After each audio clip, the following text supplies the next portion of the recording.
Good morning class. आज का हमारा टॉपिक है स्पाइनल कॉर्ड। फर्स्ट हम लोग देखेंगे स्पाइनल कॉर्ड का introduction. The spinal cord is the most important structure between the body and the brain. Spinal cord क्या होता है? महत्वपूर्ण स्ट्रक्चर है। कहाँ? बॉडी और ब्रेन के बीच का। बॉडी का सिग्नल ब्रेन में अगर जाएगा तो किसके हेल्प से? स्पाइनल कॉर्ड की हेल्प से। The spinal cord extends from the foramen magnum. Means spinal cord निकलता किधर से है?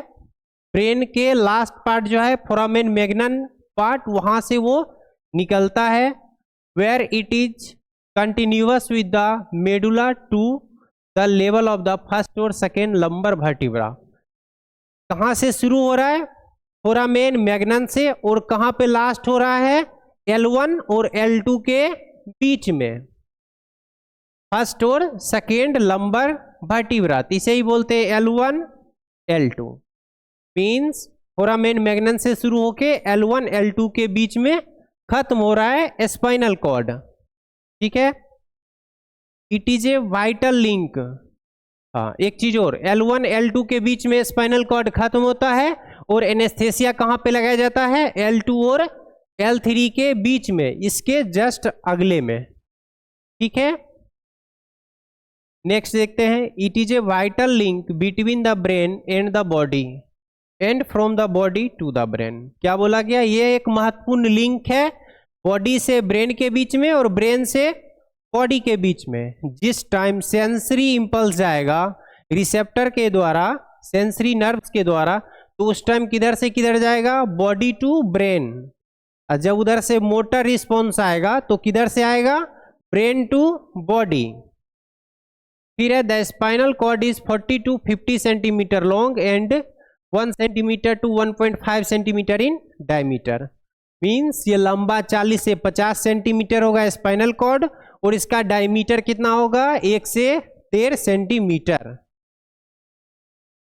फिर है 2 consecutive rows of nerve roots emerge on its each of its sides. Means अगर ये स्पाइनल कॉर्ड है तो क्या बोला गया? दोनों साइड से एक एक ऐसे नर्व से निकलते रहता है पूरे, जहां तक है spinal cord. These nerve roots join distally to form 31 pairs of spinal nerves. यही सारा नर्व रूट्स दूर जाके मिलके 31 पेयर फॉर्म करता है, मीन्स ये बनाता है।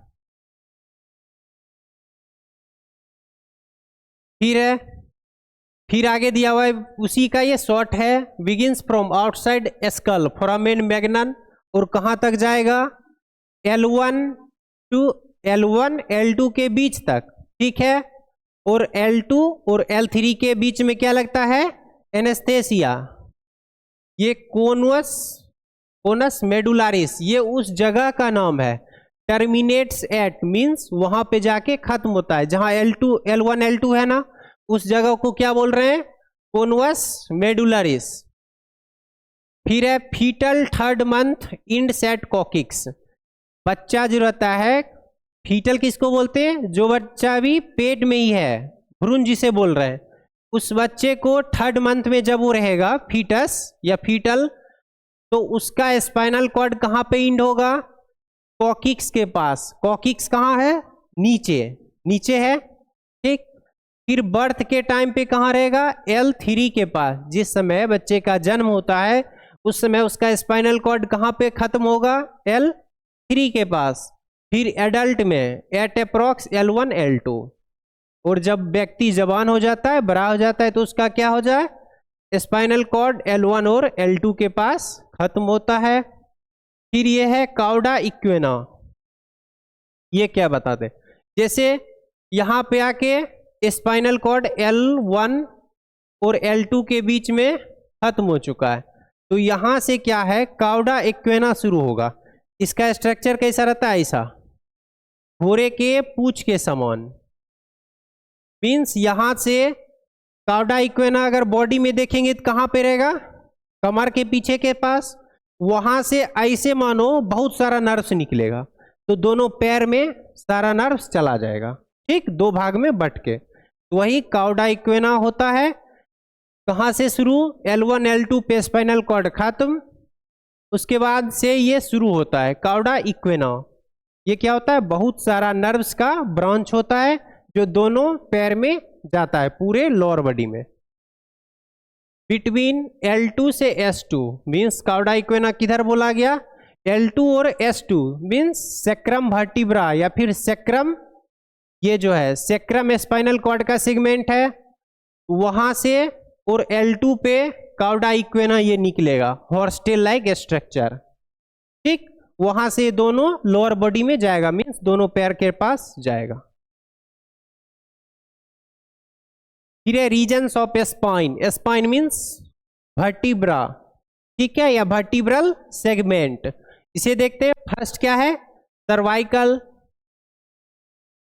अपर सर्वाइकल C1 C2 है। फिर है लोअर सर्वाइकल C3 से C7 तक बोला जाता है। फिर है थोरेसिक 12 होते हैं, T1 से T12 तक। और ये लंबर, थोरेसिक का क्या है, आगे का रिब के जो है पीछे के थोरेसिक से ज्वाइंट रहता है, तभी एक मजबूत स्ट्रॉन्ग स्ट्रक्चर क्रिएट करता है। फिर है लंबर का, लंबर L1 से L5। फिर है सेक्रोकोकिजियल, दोनों को एक साथ ही लिखा गया। इसमें सेक्रम का कितना होता है 5 और कोकिक्स का 4, दोनों मिला के ही सीधे 9 लिखा गया है। Means fused vertebra in the sacrum and coccyx. Fused means क्या बोला गया, ये 5 सेक्रम का हड्डी मिलके एक बन जाता है और ये कोकिक्स का 4 हड्डी मिलके एक बन जाता है। ठीक, तो यहां पर ये 2 ही काउंट होता है, इसीलिए बोला जाता है वर्टिब्रल कॉलम में 26 बोन्स। जैसे कैसे देखते हैं, 7 सर्वाइकल का, थोरेसिक का 12, 19 हो गया। 19 के बाद लंबर का 24 और सेक्रम का 1 और कोकिक्स का 1, 26 बोन्स इसमें होते हैं। स्पाइन में 26 हड्डी होते हैं। ठीक, जब सेगमेंट की बात करेंगे तो ये इसका भी 4 ऐड होगा और सेक्रम का भी 5 ऐड होगा, तो क्या हो जाएगा ये सब 33। और फिर स्पाइन, ये स्पाइनल कॉर्ड के सेगमेंट में क्या देखे थे, वो आगे भी देखेंगे। C का 8 है, T का थोरेसिक का 12 है, लंबर का 5 है, सेक्रम का 5 है, कोकिक्स का 1 है। ठीक, तो आगे देखेंगे वो। फिर है स्पाइनल कॉर्ड कैसा स्ट्रक्चर है, सिलिंड्रिकल स्ट्रक्चर है of nervous system, composed of white and grey matter. ये बताए हैं कैसा होता है cylindrical structure of nervous system का, किससे बना होता है, व्हाइट और ग्रे मैटर से। Is uniformly organised and divided into 4 regions, 4 region में बटे हुए होते हैं, सर्वाइकल, थोरेसिक, लंबर, सेक्रल और लास्ट कोकिक्स को यहाँ पे हटाया गया है। ठीक है, ये 4 रीजन में बटे होते हैं स्पाइनल कॉर्ड। यद्यपि the spinal cord constitutes only 2% of the central nervous system, it's functional vital. क्या बोला गया, सेंट्रल नर्वस सिस्टम में जितना बड़ा जो पढ़े थे, ब्रेन और स्पाइनल कॉर्ड मिलके CNS का फॉर्म करता है, तो ओनली 2% ही इसका वो है, सेंट्रल नर्वस सिस्टम का सिर्फ ये 2% ही स्पाइनल कॉर्ड है, बाकी मेन फंक्शन 98% कौन कर रहा है, ब्रेन। लेकिन इसका 2% ही है, अगर ये एक भी खराब हो जाता है तो उस किसी भी ऑर्गन में दिक्कत आ सकता है। ठीक, उस नर्व से रिलेटेड जो ऑर्गन होगा उसमें दिक्कत आ सकता है। क्या बोला गया, इट्स फंक्शन आर वाइटल। ये जो स्पाइनल कॉर्ड है इसका फंक्शन जो होता है ये बहुत महत्वपूर्ण होता है। फिर आगे देखते हैं, knowledge of spinal cord functional anatomy. Spinal cord के एनाटॉमी के हिसाब से जो हम नॉलेज ले पा रहे हैं, makes it possible to diagnose. ये हमें पॉसिबल मीन्स क्या, हम समझ सकते हैं, व्यक्ति को डायग्नोज कर सकते हैं nature, location of cord damage. इधर का कॉर्ड डैमेज होगा जो क्या दिक्कत आ सकता है व्यक्ति को। जब हम स्पाइनल कॉर्ड पढ़ेंगे तो फिर हम आगे देखेंगे इसको। किधर दिक्कत होने से, कौन सा C1 में दिक्कत है, C2 में दिक्कत है, ये चीज। और मेनी कॉर्ड डिजीजेस, और भी स्पाइनल कॉर्ड के डिजीज के बारे में हम लोग देखेंगे। ये ऊपर का ब्रेन 98%, ठीक। देखो C7 यहां तक कौन सा है, सर्वाइकल। इसमें 8 क्यों लिखा गया है, क्योंकि नर्व्स 8 पैर होते हैं 7 में, ठीक। तो C1 से C3 तक किसके लिए है, नेक मसल्स। अगर किसी व्यक्ति को नेक मसल्स में दिक्कत आ रहा है तो हो सकता है वो दिक्कत C1 C3 में है, ठीक। तो मींस हम नेक एनाटॉमी की वजह से हम स्पाइनल कॉर्ड का दिक्कत समझ पा रहे हैं। इस लाइन जो देखे हैं नॉलेज वाला यही है। फिर देखते हैं C4 क्या है, डायफ्राम के लिए है। C5 डेल्टॉइड के लिए है। C6 वृष्ट कलाई के लिए है। डेल्टॉइड ये है। डायफ्राम किधर है, डायफ्राम किधर है, थोरेसिक के नीचे या सीधे लंग्स के नीचे, ठीक। फिंगर्स पता ही है। C7 और C8 में अगर दिक्कत आ रहा है तो वो, या फिंगर्स में दिक्कत आ रहा है तो वो C7 C8 में दिक्कत हो सकता है। फिर है T1 हैंड के लिए, पूरे हाथ के लिए। T2 से T12 तक इंटरकोस्टल ट्रंक, ट्रंक मीन्स गर्दन भी हो सकता है। इंटरकोस्टल, दो रिब्स के बीच का जो मसल्स है ना उसको क्या बोलते हैं, इंटरकोस्टल। तो T2 से T12 तक ये फंक्शन करेगा इंटरकोस्टल के लिए। T7 से L1 एब्डोमिनल्स मीन्स पेट वाला जो भी विभाग है एब्डोमेंस वाला, वो चीज देखा जाएगा इसमें। फिर है T11 से L2 इजैकुलेशन के लिए, कोई भी चीज कहीं से अगर सेक्रीट हो रहा है, निकल रहा है, तो उसमें ये हेल्प करता है T11 से L2 तक। फिर है L2 हिप्स के लिए, मीन्स बटक्स बोले या हिप्स बोले, उसमें अगर किसी को दिक्कत आ रहा है बैठने में, चलने में, तो वो L2 का दिक्कत हो सकता है। फिर है L3 क्वाड्रिसेप्स। क्वाड्रिसेप्स थाई के पीछे के मसल्स को बोल रहे हैं। अगर क्वाड्रिसेप्स में पेन है या फिर कुछ ऐसा दिक्कत है तो ये L3 का दिक्कत हो सकता है। L4 L5 ये हैमस्ट्रिंग का दिक्कत है। फिर है L4 से S1 ये पैर का दिक्कत है, फुट। S2 में अगर दिक्कत आ रहा है तो वो पेनाइल इरेक्शन के लिए दिक्कत हो सकता है, उसका पेनिस क्या होगा, हार्डन ही नहीं हो पाएगा। फिर है S2 से S3 का दिक्कत, ये किसके लिए, बॉवेल और ब्लेडर। मानो किसी व्यक्ति का अगर एक्सीडेंट हो गया, उसका S2 या S3 में दिक्कत आ गया तो उसे बॉवेल पे ना ही कंट्रोल रहेगा ना ही ब्लेडर पे, ऐसा। तो देख लिया। फिर नेक्स्ट देखेंगे क्या, spinal SCI spinal cord injury, ठीक है। स्पाइनल कॉलम की को हम लोग देखेंगे और किसके डैमेज होने से क्या चीज हो सकता है, कौन सा पैरालिसिस होगा वो देखेंगे। फर्स्ट C4 अगर डैमेज हो गया तो क्या होगा, क्वाड्रीप्लेजिया मींस दोनों हाथ दोनों पैर पैरालिसिस, सिर्फ इतना बचेगा, ठीक। उसके बाद C6 का अगर दिक्कत आ गया तो इंजरी लग गया, चोट लग गया, तो उसका क्या हो सकता है, partial paralysis of hands and arms as well as lower body. Means partial आधा अधूरा, मींस एक बगल का हो सकता है, हाँ ठीक है, एक बगल का पैरालिसिस। आर्म्स मींस बाजू, as well as lower body, lower body में भी हो सकता है, आधा ठीक है आधा बॉडी पैरालिसिस। फिर है T6 का, T6 क्या है, पैराप्लेजिया, ऊपर से आधा ठीक नीचे का आधा पैरालिसिस, T6 के चलते हो सकता है। Paralysis below the chest, chest से नीचे पैरालिसिस। फिर है L1 का paraplegia, paralysis below the waist means कमर से नीचे का पैरालिसिस, L1 के इंजुरी से या डैमेज से हो सकता है, ठीक है। दो डिजीज कंडीशन के बारे में देख लिए, इधर का इतना स्पाइनल नर्व्स डैमेज होगा तो, फिर इधर का पैरालिसिस के केस में कौन से डैमेज से कौन सा पैरालिसिस होगा। फिर हम ये देखेंगे जो स्पाइनल कॉर्ड जो स्ट्रक्चर है, ये स्पाइन के अंदर या वर्टिब्रल कॉलम के अंदर, उसको प्रोटेक्ट कौन कर रहा है, spinal cord is being protected by bone, हड्डी से भी प्रोटेक्शन में रहता है। कौन सा हड्डी रहता है? यही वर्टिब्रेट्स का, वर्टिब्रल कॉलम का।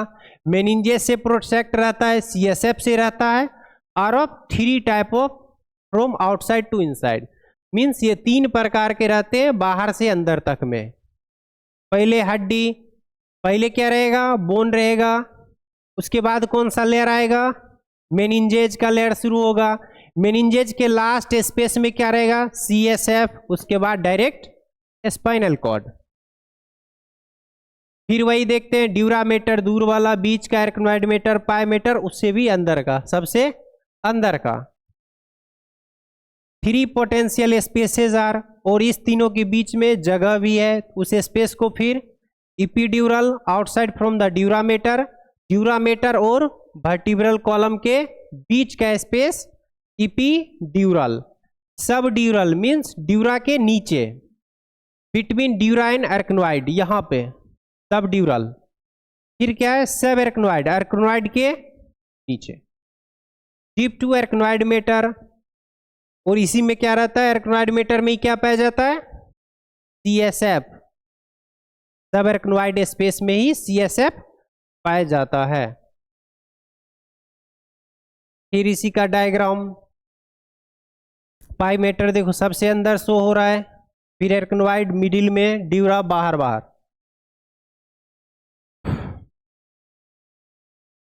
फिर है ये जो बीच का दिखा रहा है सेंट्रल कैनाल, वो आगे भी देखेंगे।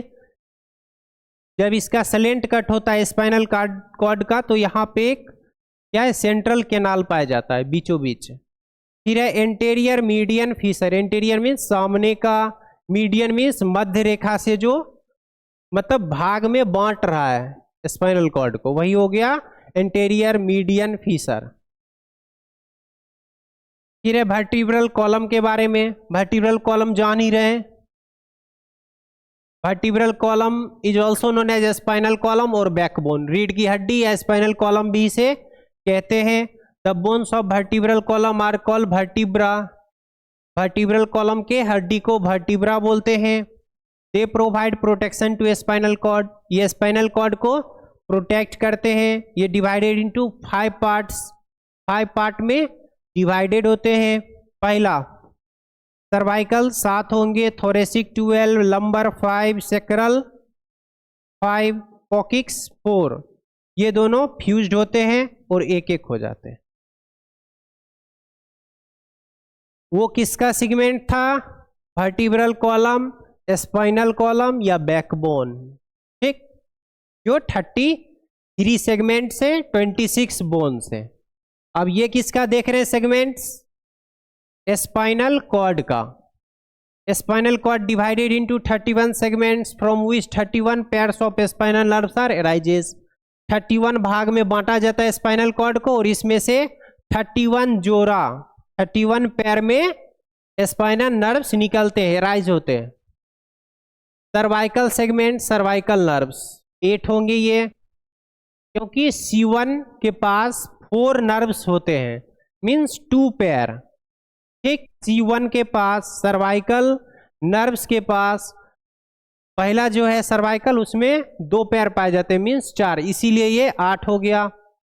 फिर है थोरेसिक, ये 12 होते हैं, लंबर 5 होते हैं, सेक्रम, सेक्रल नर्व्स 5 होते हैं, और कॉकिजियल नर्व्स लास्ट 1 होते हैं। ये टोटल 31। इनलार्जमेंट मीन्स सर्वाइक, 2 इनलार्जमेंट होते हैं स्पाइनल कॉर्ड में, ऊपर का सर्वाइकल, नीचे का लंबर। सर्वाइकल इनलार्जमेंट किसको बोलते हैं? C4 से T1 तक फैला हुआ है। C4 क्या हो गया? सर्वाइकल का हो गया, और T1 थोरेसिक का। यहां से यहां तक इनलार्जमेंट्स पाए जाते हैं। It is the inferior. फिर लंबर इनलार्जमेंट। लंबर इनलार्जमेंट क्या है? नीचे का है, इन्फेरियर है। इनलार्जमेंट एक्सटेंड फ्रॉम, कहां से कहां तक फैला हुआ रहता है? 9 to 12 थोरेसिक वर्टिब्रा। T9 से T12 तक ये रहता है, जिसे कहते हैं लंबर इनलार्जमेंट्स। फिर लास्ट देखते हैं सलेंट कट में ये स्पाइनल कॉर्ड का internal anatomy. Spinal cord is composed of inner core of grey matter surrounded by outer covering of white matter. Means अगर ये स्पाइनल कॉर्ड है तो बाहर बाहर क्या रहेगा, ग्रे मैटर, ये बाहर बाहर रहेगा व्हाइट मैटर और बीच में रहेगा ग्रे मैटर। फिर है inner grey matter consist of a neuronal cell body. Neuronal cell body इसके अंदर होता है, ग्रे मैटर के अंदर। व्हाइट मैटर में क्या होता है, एक्सोन पार्ट पाए जाते हैं। Exactly in the centre of grey matter there is a canal called central canal. Means ये बाहर वाला जो ये व्हाइट मैटर है और ये है ग्रे मैटर, ठीक। तो इस दोनों के बीच में यहाँ पे जो पाया जाएगा उसी को कहते हैं सेंट्रल कैनाल। एक होल टाइप का जगह है, वही कहते हैं सेंट्रल कैनाल। फिर है the posterior part of grey matter is known as dorsal region in which there are 2 dorsal horns. वो जो पोस्टेरियर पार्ट पीछे का जो भाग होता है ग्रे मैटर का, उसमें उसे डॉर्सल रीजन बोलते हैं, और आगे वाला जो रहेगा उसे वेंट्रल रीजन बोलेंगे। इसमें भी 2 हॉर्न्स होंगे और उसमें भी 2 हॉर्न्स होंगे। Resembles the shape of butterfly. Means ये जो शेप देख रहे हैं ये किसके समान है, बटरफ्लाई के समान। देखो बाहर बाहर व्हाइट मैटर है, ठीक, और अंदर का क्या है, ग्रे मैटर है। और ये डॉर्सल रीजन ये हो गया जिसमें 2 हॉर्न्स दिख रहे हैं। सेंट्रल कैनाल ये बीच का हो गया, और ये वेंट्रल रीजन में फिर भी 2 हॉर्न्स दिख रहे हैं, ये और ये।